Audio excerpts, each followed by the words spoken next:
Hello everyone. हिजो चाहिँ मेरो बाबुको बर्थडे थियो अनि बाबुको बर्थडे सेलिब्रेट गर्नको लागि अनाथ आश्रम गएकी थिएँ अनाथ बच्चाहरूलाई खुवाउनु भनेर। मैले पहिल्यैबाट सोचेकी थिएँ बाबुको बर्थडेको दिन जान्छु भनेर। अनि भगवान्ले अब पुर्याउनु पनि भयो। मैले चिताएको नि पुग्यो। अनि बाबुको नाममा केक काटेर केक चाहिँ खान दिँदा रहेनछन्। अनि चक्लेट बाँडे सबैलाई डेरी मिल्क चक्लेट लगाएको थिएँ। अनि ती बच्चाहरू खुसी देखेर कति मनमा पनि खुसी लाग्यो।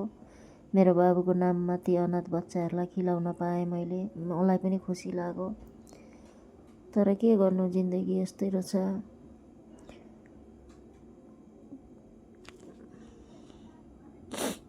भन्ने पनि केही शब्द छैन गाइस, दुःख लाग्छ।